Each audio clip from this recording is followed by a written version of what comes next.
Ya ketemu lagi di The Lian Show. Wah, di episode ke-11. Udah lama banget nggak syuting The Lian Show. Gimana? Pada kangen? Pada nyariin?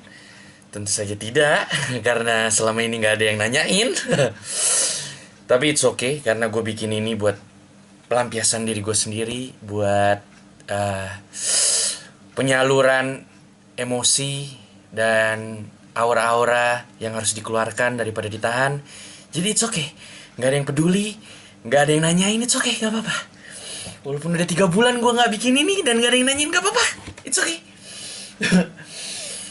Tapi sebenarnya dari kemarin-kemarin gue udah pengen bikin lagi The Lian Show, cuma karena kesibukan dan karena males jadi tertunda-tunda terus. Anggap aja jeda waktu yang lama ini itu kayak series luar negeri, itu kayak series luar negeri di mana mereka kalau dari season 1 ke season 2 itu jedanya lama.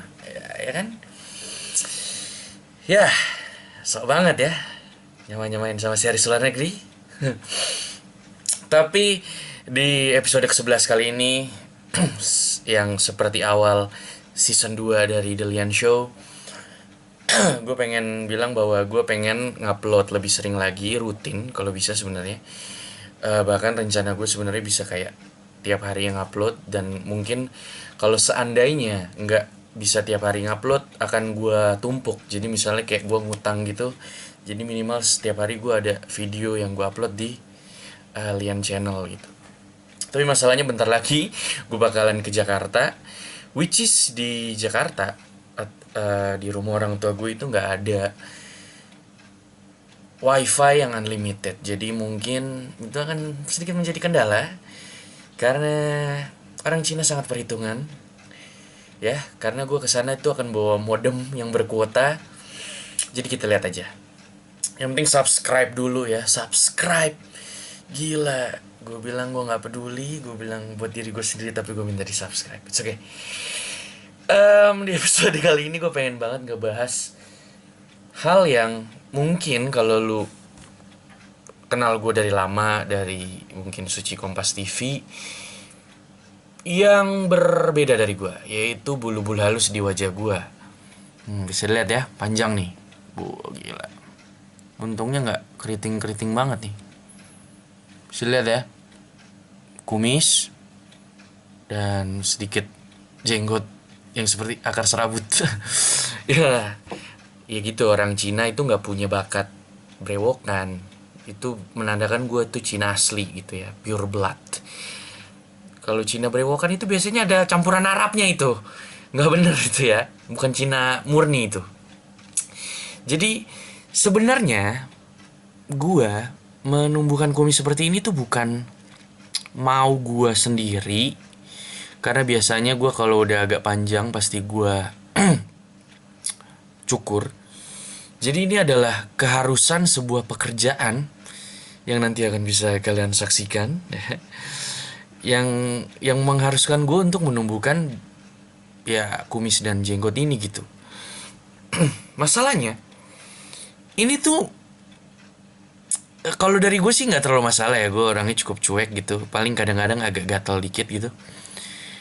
Cuman justru menimbulkan problem di orang-orang lain gitu, kayak nyokap gue sendiri kemarin gue balik ke Jakarta, dia gatel gitu pengen nyukur kumis gue ini gitu. Padahal kalau nggak ada kumis ini, wah gue nggak bisa diajak dalam suatu proyek itu gitu. Jadi ini kumis yang penting gitu. Jadi ternyata ini merusak pemandangan bagi banyak orang gitu ya. Kayak teman-teman di kampus, teman-teman kuliah gitu kayak nanyain juga, itu kenapa sih kumisnya kok nggak dipotong. Gue mau bilang bahwa ini untuk suatu pekerjaan, tapi takutnya dikira sombong. Kalau gue nggak ngomong, gue dikira kayak orang yang quarter life crisis, lo tau gak sih? Orang yang di usia sekitar 25 tahun plus minus, gue 24, tapi belum menemukan jati dirinya. Jadi mungkin sosok nungguin kumis, manjangin rambut gitu ya, serba salah gitu. Gue pengen bilang ini tuh buat main gitu, tahu nanti lu bisa nonton ya gitu, takut dikira sombong gitu kan. Tapi nggak ngomong juga gitu, dikiranya negatif. Bahkan gue nih habis potong rambut, selesai potong rambut, si barbernya nanya gitu, itu kumisnya nggak sekalian mas? Waduh, gue terpaksa jawab, tidak bisa mas, tidak bisa, ada keperluan gitu ya. Jadi emang ternyata ya, kumis-kumis lele gini orang tuh nggak suka ya. Gue kira seksi loh. Nggak tahu nih emang orang Cina nih. Tengahnya tuh nggak mau tumbuh loh. Nggak bisa brewok gitu kayak Adam Levine gitu kan. Tom Hardy itu ya udahlah ya. Yang penting tungguin aja proyeknya yang mengharuskan gue untuk memanjangkan kumis dan jenggot ini. Karena nanti kalian semua bisa nonton juga. Kalian semua bisa lihat juga. Ya, tidak akan sia-sia, gue percaya. Terus gue juga mau ngebahas ini sekarang ya. Selain ngebahas kumis tuh gue pengen ngebahas, kalau sekarang tuh duit kayak nggak ada artinya ya.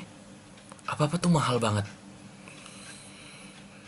Dan kayaknya orang, ini sedih banget gitu ya, kayak syuting orang pinggiran gitu. Saya tuh nggak tahu ibu gimana bisa bertahan dengan cuman pendapatan 10.000 sehari. MC-nya biasanya kayak gitu. Ya maksudnya sekarang tuh nilai uang kayak makin kecil gitu gak sih? Kayak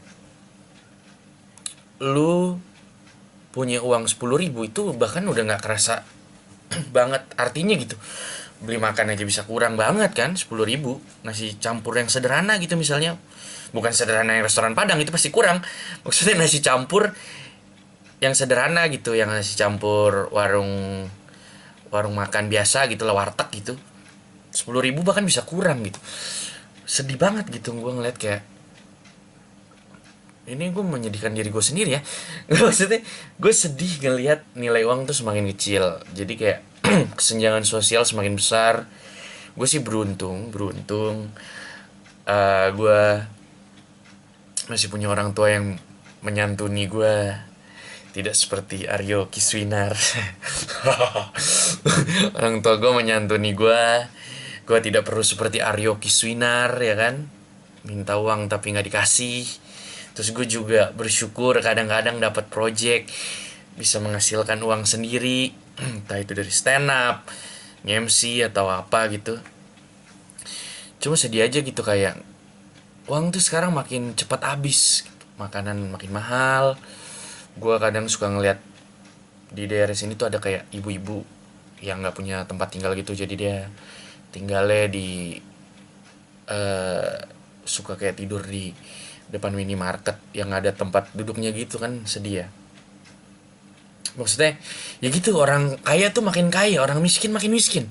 Orang kaya tuh pertanyaannya gini, aduh nih beli iPhone 7 di mana ya gitu. Kalau orang miskin, aduh nih cari makan di mana ya gitu. Sedih banget gitu, jauh banget gitu iPhone 7. Lu bayangin betapa banyaknya.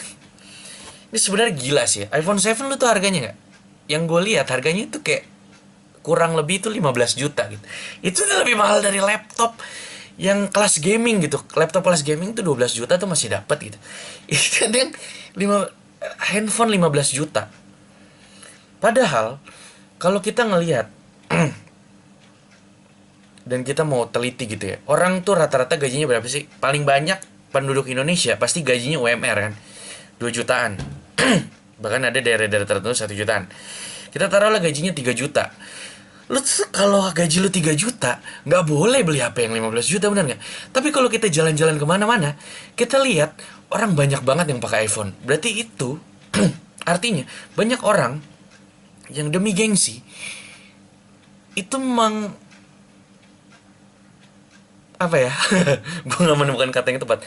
Melangkahi kemampuan pembeliannya. Nah, pusing nggak tuh? Jadi maksudnya kalau menurut gue, ini gue nggak tahu ya, ini feeling, bukan feeling gue, penilaian gue nggak tahu kalau menurut pakar ekonomi gimana. Kalau misalnya gaji lu 3 juta, itu nggak mungkin banget lu boleh beli HP yang 15 juta, atau mungkin sekitar 10 juta pun nggak boleh. Jadi kalau lu seorang karyawan tapi lu punya iPhone baru gitu, itu berarti kayaknya maksain gitu, maksain.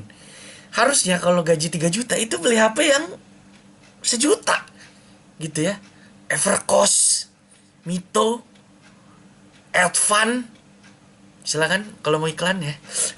Yang gitu-gitu gitu. Jadi yang gue soroti adalah betapa uang itu semakin kecil nilainya, tapi orang demi gengsi itu sering memaksakan diri. Ah, damn it. Sedih, sedih, sedih. Tekanan sosial, peer pressure gitu kan. Kalau nggak punya iPhone nggak gaul. Lah, damn. Menyedihkan gitu. Gue juga nggak tahu sebenarnya solusinya apa ya. Bagaimana caranya biar kesenjangan sosial itu tidak makin terasa, biar yang kaya ya nggak apa-apa tetap kaya, yang kaya gue nggak pengen orang kaya miskin juga. Tapi yang miskin bisa nggak terlalu miskin lah, istilahnya hidupnya bisa enak, masih bisa merasakan hiburan gitu ya. Bingung gue. Kadang makanan aja gitu misalnya, ya oke lah kalau kita bisa pintar-pintar nyari makan. Anak kos gitu misalnya, nyari makan bisa yang satu bungkus 5.000 gitu. Tapi kalau makan yang enak dikit gitu, itu kayak gue ada satu makanan favorit gue ya, itu iga bakar. Haram. Karena gue non muslim. Itu satu iga gitu, satu spare ribs itu 120.000 sebelum PPN. Tuh lu bayangin betapa nggak ada nilainya 100.000 kan, sekali makan kurang. Hah, mungkin ya sebaiknya orang-orang kaya itu lebih peduli kepada rakyat-rakyat yang tidak mampu. Mungkin habis beli iPhone 7 gitu pulang bagi-bagi nasi bungkus ke kaum duafa. Ya itu tidak akan membuat mereka kaya juga, tapi tidak akan membuat Anda miskin. Jadi ya gue gak tahu solusinya sih. Anyway. Mungkin ada yang punya solusi, bisa lu email ke lianchannel@gmail.com atau lu komen di bawah. Mari kita sama-sama memikirkan bagaimana kita bisa menciptakan kesejahteraan untuk semua. Walaupun itu gak mungkin terjadi sih, itu utopis sih. Tapi paling gak kelumayan sejahteraan untuk semua lah. Itu susah ya. Terus juga hal-hal yang mengganggu gue yang lain adalah dalam belakangan ini adalah iklan-iklan terutama di radio. Menurut gue iklan-iklan radio itu nggak banget, kebanyak ini kan iklan radio nggak banget. Kalau lu lihat iklan di TV kadang jelek ya, kadang jelek iklan di TV, tapi banyak kan kalau lu dengar iklan di radio tuh lebih jelek ya. Iklan di TV kekurangan paling utama adalah iklan rokok sebenarnya. Kenapa? Gue nggak ada masalah sama perokok, tapi iklan rokok itu nggak nyambung, ya kan? Iklan rokok itu selalu digambarkan dengan olahraga, dengan petualangan gitu. Itu kontradiktif gitu. Merokok merusak kesehatan, bahkan bisa membunuhmu, tapi digambarkan dengan olahraga. Itu sama aja gitu ya, gue iklan gitu. Gue misalnya jadi bintang iklan, gue lagi lari gitu kan, lari. Terus gue kayak ngomong gitu ke depan kamera, setiap hari hidup saya penuh dengan tantangan, pekerjaan, keluarga, dan juga itu semua membutuhkan stamina yang prima dan fisik yang luar biasa. Terima kasih, semuanya berkat sabun krim ekonomi. Gak nyambung gitu, olahraga tapi iklannya rokok, ya kan? Iklan rokok tapi olahraga gitu. Gak nyambung gitu. Sama, kalau radio bukan gak nyambung, tapi lebay.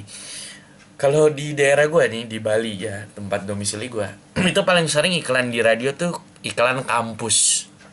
Ya, kampus yang tidak terkenal sehingga perlu iklan, ya kan? Ya. Iyalah, kalau kampus terkenal nggak perlu iklan. Emang lo pernah iklan? Dengar gitu iklan Universitas Indonesia, lulus langsung kerja. Nggak ada.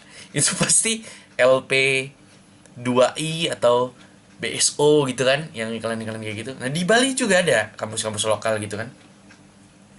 Sebut saja apa ya? Sekolah tinggi membabi buta ya, sekolah tinggi membabi buta. Itu biasanya skenario nya tuh kayak gini. Ada orang gitu kan. karena audio doang kan. Jadi kalau gue bayangin sih skenario nya adalah ada orang kayak kelihatan lagi murung gitu, terus temennya ngedatengin gitu, "Hey Johan, kamu kenapa murung?" "Iya nih Sapi, aku bingung mau kuliah di mana." "Wah, Johan, kamu nggak usah bingung mau kuliah di mana. Kuliah aja di sekolah tinggi membabi buta." "Oh, sekolah tinggi membabi buta? Yang kalau lulus langsung kerja itu kan? Yang kalau sarjananya itu begitu daftar langsung dapat laptop dan dapat jaminan kerja di kapal pesiar." "Iya, kok kamu tahu sih? Kalau lu tahu dari tadi, kenapa lu nggak kuliah di sana? Kenapa lu murung ya kan?" Itu karena dia itu selalu gitu. Selalu yang dikasih tahu itu lebih tahu daripada yang ngasih tahu. Jadi dia bisa nimpalin gitu. Ini gimana sih? Ini iklannya tuh diambil di halaman kampus apa gimana gitu? Kacau banget ya. Selalu gitu. "Wah, jangan takut. Kuliah aja di sekolah tinggi membabi buta." "Oh, sekolah tinggi membabi buta. Yang kalau kita masuk langsung dipenggal lehernya itu." Selalu si kampret tuh lebih tahu ya. Jadi gue himbau nih untuk para ini bukan cuma kampus-kampus aja ya. Semua yang mau iklan di radio tolong lebih kreatif ya nggak? Karena kalau iklan seperti itu tidak akan efektif. Gue yakin nggak akan ada orang yang di rumahnya masih denger radio pula kan. Masih denger radio. Terus kayak bingung, aduh kuliah di mana ya? Terus begitu denger iklan itu gitu ya, "Di sekolah tinggi membabi buta aja." Terus dia kayak, "Aha, langsung aja kuliah di sekolah tinggi membabi buta." Itu nggak mungkin. Jadi buatlah iklan yang kreatif, please. Bayar tim kreatif. Mungkin lo bisa nyewa stand up komedian untuk nulis skrip yang keren gak? Iya, gue pernah lo gini-gini iklan radio, iklan Kopiko, coffee shop. Woi, keren kan, pakai bahasa Bali lagi. Kalau ada yang pernah denger ya, gue yakin gak ada yang pernah denger sih. Keren tuh. Skripnya ditulisin tapi parah. Jadi mendingan lu nyewa kreatif agensi kayak apa, kayak advertising agensi yang bisa bikin skrip iklan bagus gitu. Aduh. Anyway, ya itu sekitar keresahan-keresahan gue belakangan ini. Dan gue juga pengen ngebahas soal beberapa berita. Kayak kasus Jessica Mirna itu sedih ya. Karena gue sih nggak tahu, dan gue juga nggak punya feeling sebenarnya pembunuhnya itu Jessica atau bukan. Cuma ini kasus berlarut-larut, berlarut-larut, sehingga mencurigakan bahwa sebenarnya pembunuhnya mungkin bukan Jessica. Karena kalau memang pembunuhnya Jessica, kenapa begitu sulit untuk diungkapkan gitu? Ini kan kemungkinannya juga pembunuhnya Jessica, tapi Jessica begitu jago sehingga tidak ada bukti yang bisa didapatkan, atau penyidiknya begitu gitu sehingga tidak bisa membuktikan, atau bisa jadi pembunuhnya bukan Jessica. Jadi himbauan gue sih lebih ke arah kayak netizen itu ya, tolong jangan terlalu lebay ya, baik lu merasa pembunuhnya Jessica atau enggak. Karena kalau seandainya pembunuhnya Jessica tapi lu yang kayak pasti pembunuhnya bukan Jessica, kalau ternyata pembunuhnya Jessica, lu bayangin keluarga Mirna, lu ngomong kayak gitu, kalau ternyata terbukti lu malu sendiri ya kan. Tapi juga yang menuduh bahwa Jessica adalah pembunuhnya juga jangan terlalu lebay. Karena lu bayangin kalau seandainya bukan Jessica pembunuhnya, terbukti bukan Jessica pembunuhnya, tapi lu selama ini udah teriak-teriak, "Wah, dasar Jessica pembunuh." Lu tuh menghancurkan hidup orang lo, men. Lu kebayang gak sih Jessica ini ya, kalau seandainya tetap stay di Indonesia, semua orang tahu dia tuh pernah terkait kasus kopi sianida. Entah dia akhirnya terbukti atau enggak, dia namanya udah buruk, ya nggak, bener ya?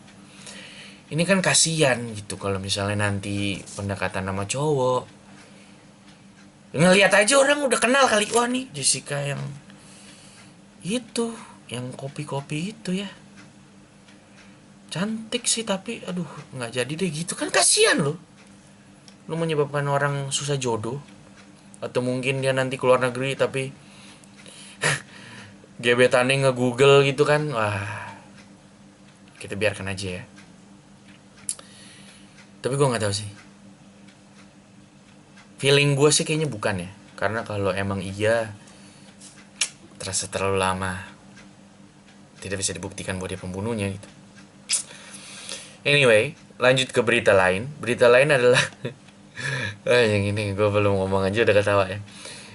Tertangkapnya A.A. Gatot Brajamusti karena pesta narkoba, anjing. Itu gue begitu denger berita bahwa A.A. Gatot Brajamusti tertangkap polisi sedang pesta narkoba, lu tau nggak penyesalan utama gue apa? Atau pemikiran utama gue apa deh, sorry, aduh spoiler. Pemikiran utama gue apa yang langsung muncul? Gue nyesel banget nggak nonton Ajrak lu, anjrit men, sedih gue. Karena ini menjawab ya bahwa ini orang bisa bikin film begitu ya karena pakai narkoba sih, kampret aja. Dan yang lucu adalah setelah itu banyak kabar-kabar yang muncul menyertai dia gitu, bahwa waktu di film Azrak itu sutradaranya nganggap dia bukan nganggap ya, bercerita bahwa si A.A. Gatot ini orangnya tuh malas gitu, terus nggak on time. Misalnya janji syuting jam 6 pagi, callingan yang ngomongnya, bisa callingan syuting jam 6 pagi tapi datangnya jam 3. Itu kan jauh banget ya, telat 9 jam nih anjing nih orang. Terus katanya kan dia tuh bikin film ada action lah hitungannya ya, Azrak tuh ada berantem-berantemnya gitu. Baru beberapa adegan udah capek gitu ya. Ini berarti kayaknya narkobanya low tempo ya, bukan high tempo. Kalau high tempo kan gitu. Naik gitu. Ini kayaknya yang capek gitu. Low tempo ya kayaknya. Dan berita juga yang lucunya adalah ketika digerebek sempat dikira dia adalah surprise ulang tahun. Wah, luar biasa. Fuck. Itu aneh banget sih, men. Itu jadi kayak sempat digerebek, jebrang, jangan bergerak. Wah, selamat ulang tahun gitu kali, anjing. Wah, luar biasa. Emang kalau orang narkoba itu lucu kali ya. Gue sih belum pernah kenal sama orang yang narkobaan. Atau paling nggak mereka ngaku depan gue ya. Ya, mungkin pengen kenalan juga sih, pengen tahu gitu. Gatot ya. Wah, itu Reza tuh sampai kena juga lagi, positif gitu kan ya. Kenapa sih sebenarnya, gue nggak terlalu tahu juga ya. Reza Artamevia tuh awal mulanya gimana sih? Dia kan penyanyi, pada waktu itu terkenal gitu. Apakah ketika itu dia karirnya menurun gitu sehingga stres, terus gabung dengan pasukan guru spiritual A.A. Gatot gitu ya? Ini emang guru-guru spiritual gitu nggak semuanya bener ya. Ini guru spiritual ternyata dalamnya pesta narkoba, coba. Gila, bang, udah gila. Dan yang lebih gila lagi adalah Gatot tuh bisa terpilih jadi ketua Parvi gitu kan, artis film Indonesia. Dan juga yang gak kalah gilanya, dia bisa banyak duit nih. Orang kayak gini banyak duitnya dari mana nih? Banyak orang pinter di luar sana itu miskin loh, nggak punya duit atau pas-pasan lah. Ini duitnya banyak banget loh ini si Gatot nih, luar biasa. Dan dia nggak kelihatan pinter gitu, atau mungkin dia pinter di bidang yang kita nggak tahu ya. Wah, emang masalah duit itu ya misteri emang ya. Udah nilainya kecil, susah didapat, tapi ya kita pasti dalam hidup ini sering ngeliat orang, di si kampret nih udah bego tapi duitnya kok bisa banyak gitu ya. Gitu pasti sering kita nemuin orang-orang kayak gitu ya. Itu salah satu misteri terbesar dalam hidup ini, gue rasa. Dan juga adalah berita yang gak kalah gilanya belakangan ini adalah si Mr. Super Mario Teguh dituding tidak mengakui anak kandungnya, Aryo Kiswinar. Ini kalau lu ngikutin, ini seru banget ya. Jadi awal mulanya adalah Aryo Kiswinar tuh bikin statement di acara Putih Hitam, acara yang dipandu oleh seorang mantan pesulap yang ingin menjadi The Rock. Ingin menjadi The Rock. Aduh, nanti gue didatengin lagi. Dia kan kerjanya nggak datengin haters ya. Maaf nih om, saya nggak haters ya. Cuma pendapat saya. Om kan mantan pesulap, cuma kayaknya sekarang pengen jadi The Rock kan. Maksudnya ya fitness terus, pakai baju Under Armour terus bikin film laga ya, kayak kalau menurut pendapat saya mungkin idolanya The Rock gitu ya. Ya, ntar gue di melo-melin lagi, didatengin, repot, banyak duit tuh dia tuh. Ya gitu, di acara itu gitu kan. Nah terus setelah mengaku bahwa dia anaknya, terus pernah minta duit tidak dikasih, terus ternyata kalau menurut dia Mario Teguh itu dulu selingkuh sehingga bercerai dengan ibunya. Nah, diklarifikasikan sama Mario Teguh di Kompas TV. Karena sekarang Mario Teguh Golden Ways di Kompas TV. Jadi dia bilang bahwa dia nunjukin tuh buku nikah, bahwa dia nikah tahun 95 sementara cerainya tahun 93. Dia bilang bahwa dia dari awal dikasih tahu bahwa itu bukan anaknya gitu, sehingga dia tidak pernah menyantuni. Kalau gue dalam hal ini, gue nggak tahu apakah Mario Teguh memang jago ngomong sehingga jago mempersuasi. Gue lebih percaya Mario Teguh. Ya, gue tahu banyak orang lebih percaya sama si Aryo Kiswinar Teguh ini. Tapi itu seringkali bukan karena orang memperhatikan argumen dari si Aryo Kiswinar. Tapi orang itu kebanyakan seneng ngelihat orang kaya susah. Jadi wah Mario Teguh nih, ya kan, selama ini ngebacot aja super hidup tidak semudah cocot Mario Teguh gitu kan. Begitu kena masalah banyak orang seneng banget gue lihat gitu. Jadi banyak yang ngedukung si Kisunar semata-mata karena seneng ngelihat orang susah. Dan di Indonesia ini segala sesuatu yang teraniaya pasti dukungannya lebih banyak, ya kan. Ini kan kesannya si Aryo Kiswinar nih, aduh aku anak kandung tapi tidak diakui oleh bapak aku tidak dibiayai, tapi dengan kekuatan dari ibuku aku bisa menjadi orang sukses gitu, super gitu kan. Padahal kalau lu istilahnya apa ya, objektif lah sedikit gitu, lu perhatikan argumen dari Mario Teguh gitu, bahwa si Aryo ini bukan anak kecil lagi, usianya sudah 30-an, terus mengaku bahwa dirinya CEO dan segala macam. Memang mengumbar-ngumbar bahwa dia bukan anaknya Mario Teguh bukanlah sesuatu yang boom. Bukan sesuatu yang um, apa istilahnya, pantas atau hal yang biasa dilakukan oleh seorang CEO gitu.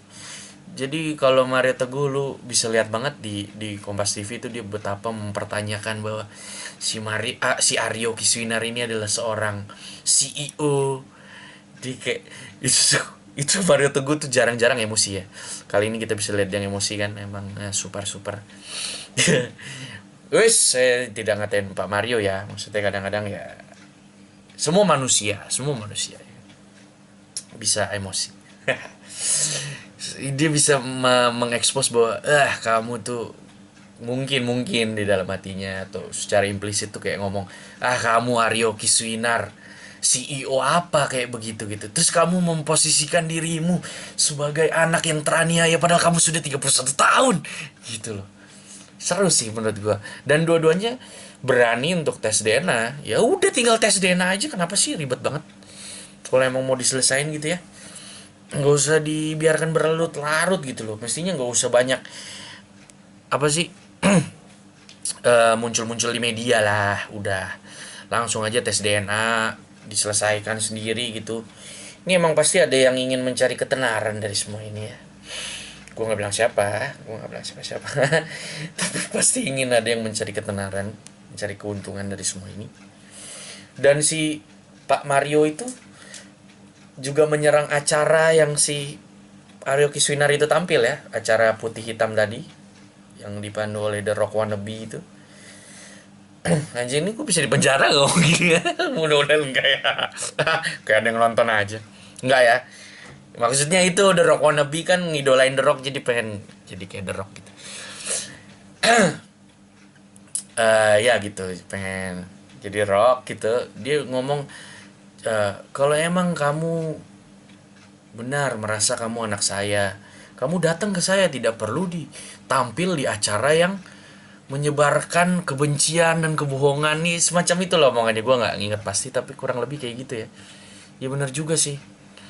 Terus si host acara itu juga kan kayak ngomong bahwa family, gue nggak tahu pastinya tapi kurang lebih maknanya adalah keluarga itu bukan berdasarkan darah tapi berdasarkan ikatan gitu ya. Ya itu kan karena dari awalnya lu udah tahu dia anak lu gitu. Kalau dari awal lu nggak tahu dia anak lu, maksudnya gimana sih? Gini gini. Lu bisa deket sama seorang anak ya sebagai seorang bapak gitu. Lu bisa sayang itu karena dari awal lu tahu dia anak lu. Kalau dia tahu atau kalau lu tahu bahwa dia bukan anak lu dari awal, gua rasa lu nggak akan sesayang itu juga sih. Jadi ya semua orang emang bebas bicara ya. Ya namanya juga orang lagi ada masalah pasti ada yang pengen eh ya istilahnya berpendapat lah, berpendapat, bukan ingin menambah beban, bukan ingin menyudutkan ya, berpendapat lah. Si hostnya itu ingin berpendapat aja.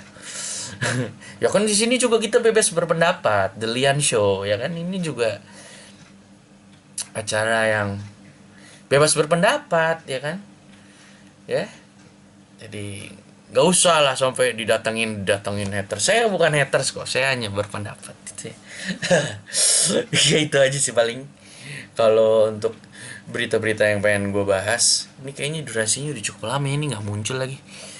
Tapi gue belum selesai di episode ini karena gue pengen bahas pertanyaan.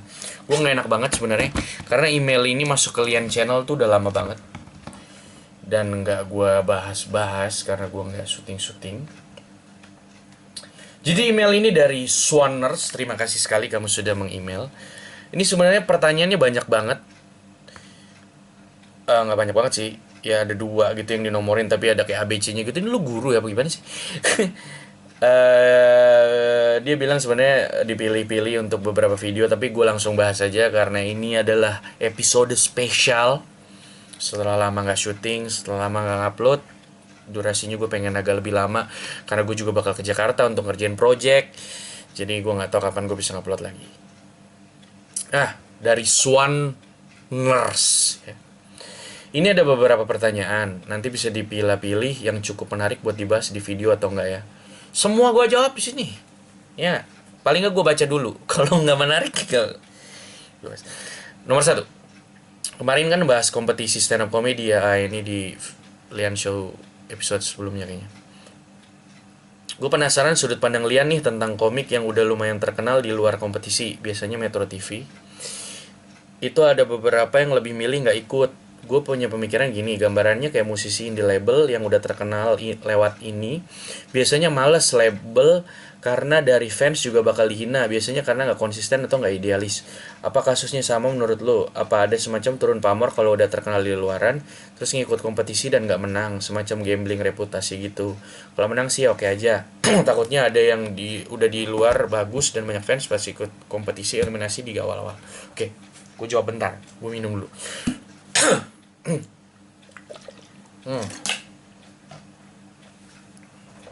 Jadi gini, sebenarnya di dunia stand up comedy setahu gua itu nggak pernah ada masalah mau lu udah mau lu baru kemarin open mic atau lu udah lama banget ikut stand up, udah punya tour bahkan udah punya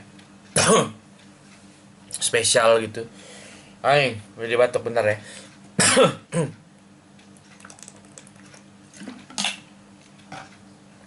Itu nggak pernah ada masalah dari pihak televisinya setahu gue, siapapun lu.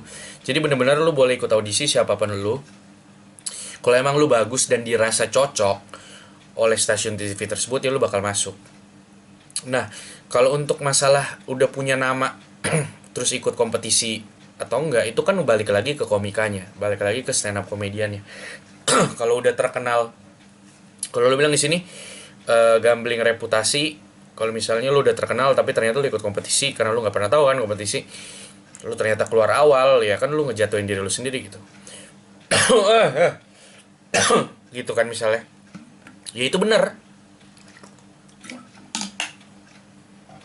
kayak misalnya gitu, Kalau udah selevel kayak Panji Pragiwaksono, Ernest Prakasa, Raditya Dika gitu kan ngapain ikut kompetisi kan. Biasanya kalau yang gue perhatiin, komika yang mungkin udah lumayan punya nama tapi nggak ikut kompetisi, eh tapi nggak ikut kompetisi gitu ya, ya karena dia nggak perlu, karena dia udah punya job yang cukup, dia udah punya karir yang oke, sehingga dia tidak perlu lagi batu loncatan dari sebuah kompetisi untuk berkarir. Jadi karirnya udah ada gitu, udah bisa hidup dari situ. Yang ngapain juga gitu ikutan kompetisi kan, susah ikutan kompetisi, capek, duitnya nggak gede-gede banget kalau nggak menang, banyak aturan-aturan, terus lu terpaku dengan juri, kalau juri nggak cocok sama lu bisa out, atau mungkin pihak TV-nya nggak cocok, bisa juga lu diautin gitu kan. Kita nggak pernah tahu. Iya, kalau kayak Panji gitu udah punya spesial sendiri, Erna sudah jobnya banyak, udah bikin film, itu ngapain ikut kompetisi gitu kan. Nah biasanya yang ngambil resiko untuk ikut kompetisi adalah karena dia merasa walaupun sudah cukup dikenal, tapi karirnya mungkin terasa begitu-begitu aja. Mungkin dia ingin mencoba menaikkan karirnya lewat kompetisi. Setahu gue sih seperti itu. Dan gak masalah juga. Jadi kalau ada orang-orang yang ngeluh-ngeluh kayak nih, kenapa nih komika udah terkenal, udah pernah ikut kompetisi yang satu, ikut yang lain, ikut lagi nih, mestinya nggak boleh diterima. Itu lu salah. Itu lu takut aja ngelawan orang-orang yang udah lebih berpengalaman. Nggak ada aturan kayak gitu, nggak apa-apa. Bahkan itu pun Panji pernah ngomong, ya kenapa kalau emang si komika tersebut merasa masih ingin berkompetisi, ingin menjajal dirinya, nggak ada masalah soal itu gitu. Jadi emang semuanya balik ke komikanya lagi. Apakah dia merasa sudah puas dengan karirnya, atau dia merasa kompetisi itu bisa untuk meningkatkan karirnya, atau mungkin juga ingin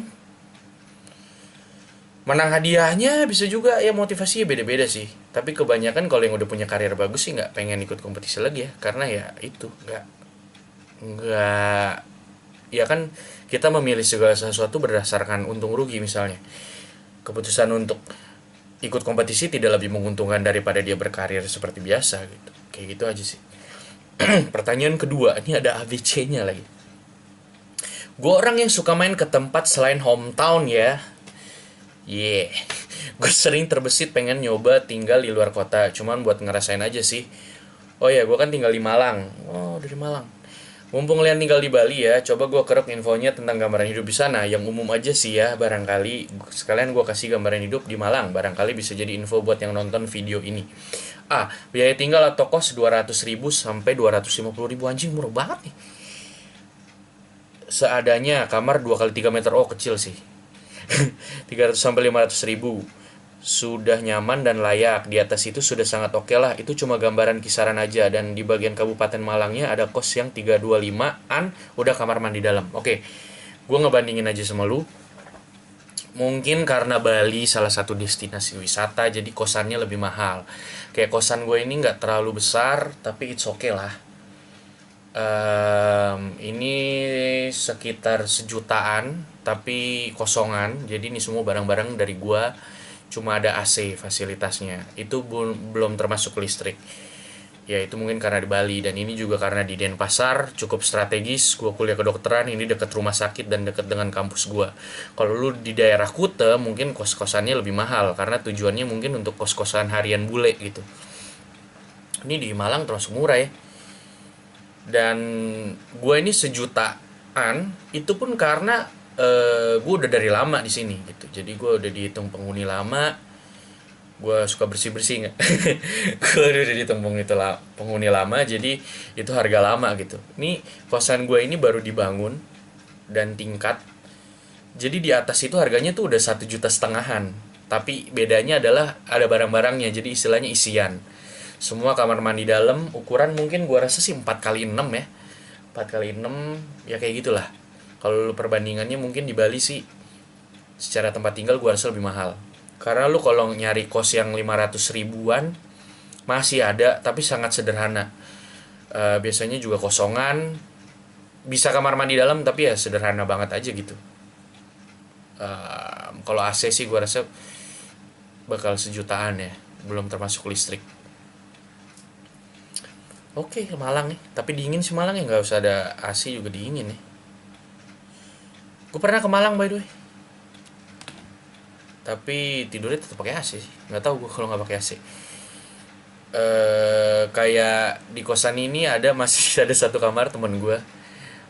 Itu yang termurah aja dia kena 700-an ya, 700-an belum listrik, kosongan, nggak ada AC itu. Satu-satunya sisa kamar yang nggak ada AC. Sisanya udah dipasangin AC semua. Hujan, hujan nih, kedengeran nggak ya? It's okay lah ya, noise. Kayak gitu jadi. Jadi kalau yang nggak ada AC aja 700 ribuan gitu maksudnya. Tapi ya itu Bali sih, mahal dong, lumayan lah. Kalau ada yang mau ditanya lagi soal kos-kosan, komen aja atau email ke Lian Channel, gue bantuin lo kalau mau cari kosan di Bali ya kan. Tapi kosan mewah di Bali tuh banyak banget. Kosan-kosan yang buat orang-orang kaya ya, biasanya ngomongnya itu kos eksekutif. Itu 3 jutaan sebulan, 3 jutaan ya. Tapi kalau lo mau yang biasa-biasa aja, mahasiswa, gua rasa kalau lu pengen ada AC mungkin di sekitaran sejutaan, itu udah kamar mandi dalam. Tapi kalau lu pengen di yang nggak ada AC, mungkin lu masih bisa dapat di sekitar 500 plus plus lah, nggak ada AC. Terus ini B, biaya makan. Range sekarang 6.000 sampai 10 ribuan. Ada juga yang jual nasi campur deket kosan 5 ribuan. Oke. Biaya makan sih kurang lebih mirip-mirip karena di Bali ini banyak orang-orang dari Pulau Jawa, Jawa Tengah, Jawa Timur yang datang terus jualan nasi campur dengan harga yang murah. Nah, gue nggak tahu sih kalau lu makan misalnya nggak pakai daging gitu ya, tapi 10 ribuan kurang lebih tuh masih bisa lah makan di sini nasi campur. Mungkin kalau lu nggak pakai daging 10 ribuan gitu kan, kalau lu pakai daging mungkin belasan ribu. Tapi di sini juga ada yang namanya nasi jinggo, itu semacam nasi kucing gitu. Jadi nasi dengan lauk ayam biasanya, terus ada kayak sedikit mie, ada sambel, ada sedikit sayuran. Itu biasanya cuma 5.000. Kalau lo makannya dikit itu udah cukup sih. Jadi ya untuk makanan ya mungkin nggak terlalu jauh beda ya. It's okay. Masih bisa lah hidup di sini. Kecuali lo tiap hari makan di Visenko ya. Tuh bajingan itu. Oh nggak Visenko, siapa tahu mau jadi sponsor. Oh, saya suka makan di Visenko. Cuma harganya agak susah ya. Ngomong kasar mulu bah. Ya itu. Terus C. Jadi kalau untuk makanan, kalau makannya normal-normal masih bisa lah hidup di Bali, it's okay lah. 5.000, 10.000 masih bisa makan. Tapi kalau untuk nasi Padang ya mungkin nasi pakai rendang gitu standar ya, 15 gitu. 16 17. Ya kalau makan sih masih bisa diusahakan lah, cari-cari alternatif menurut gue. Berarti perbandingan tempat tinggal lebih mahal, makanan kurang lebih sama ya. C, biaya main kali ya, karena maksudnya karena gua kali, karena gua jarang main, jadi gua agak kasih kisaran hitungannya.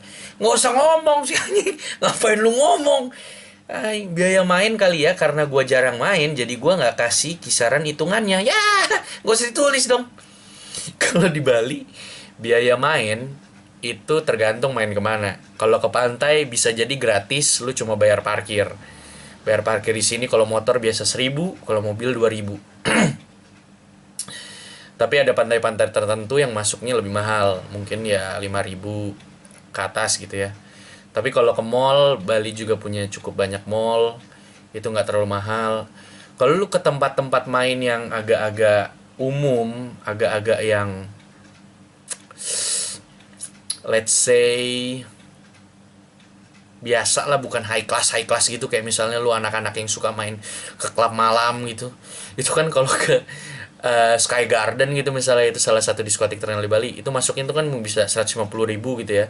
Kalau lu ke tempat-tempat wisata umum mah puluhan ribu masih bisa lah, apalagi kalau lu cuma doain ke pantai itu murah ya, tempat mainnya kayak gitu. Tapi kalau lu kayak ala-ala sosialita yang suka foto di Instagram, ya itu mah matilah men. Sekali makan mah 200.000 bisa, nggak ada batasannya gitu. Lu mau yang jutaan juga mungkin ada ya, hotel bintang 5 gitu. Tapi kalau lu pengen yang slow, lu hidup yang murah, santai, ada juga di Bali, tenang aja. Pernah nyoba main ke Lombok, nggak terlalu mahal ternyata makanannya. Penasaran kalau versi Bali. Oh, makanannya di Bali nggak terlalu mahal juga. Lombok, teman gue orang Lombok juga nggak ngeluh sih di sini. Maksudnya Lombok murah, Bali juga bisa murah gitu. Kalau untuk makanan. Target gue dalam beberapa bulan ke depan pengen nyoba tinggal di Batam untuk beberapa bulan. Sementara itu dulu. Thank you, thank you. Oke, sama-sama. Batam, gua nggak tahu kalau Batam sekarang, tapi gue dulu waktu kecil pernah ke Batam dan makanannya rada mahal sih di sana. Soalnya dia dekat dengan Singapura, jadi ya lumayan mahal. Bayarnya bahkan dulu tuh pakai dolar apa tuh? Zaman dulu ya, gua nggak tahu sekarang. Makan nasi Padang aja bayarnya. Pokoknya dia nyesuaiin dolar gitu deh karena dekat dengan Singapura ya. Batam sih agak mahal. Ya itu sih soal Bali. Bisa ditinggal. Jadi mungkin kalau di sini ada yang em, mungkin anak SMA punya aspirasi untuk kuliah di Bali, ya masih bisa lah. Kalau lu bukan orang kaya kaya banget, pengen ekonomis masih bisa kok di Bali. Em, Mungkin kalau untuk referensi kota-kota lain gue cuma bisa ngasih sedikit ya, kayak misalnya gue pernah jalan-jalan ke Surabaya. Itu juga rata-rata kota-kota besar di Indonesia sih adalah makanan-makanan murah dan tempat tinggalnya juga nggak terlalu mahal. Gue juga pernah tinggal seminggu di Bandung. Itu makanannya juga masih ada warteg yang murah-murah. Jadi rata-rata Indonesia sih untuk hidup masih cukup ekonomis, asal kita nggak bermewah-mewahan, tidak bersosialitas-sosialitaan. Hidup masih cukup enak lah di Indonesia. Ya mungkin itu aja untuk Delian Show episode 11 ini. Semoga menjadi awal yang lebih produktif lagi. Jangan lupa untuk klik like dan subscribe. Kalau lu suka, klik like. Kalau lu nggak suka, klik like ya. Bodoh amat. Makasih. Sampai ketemu lagi di episode berikutnya.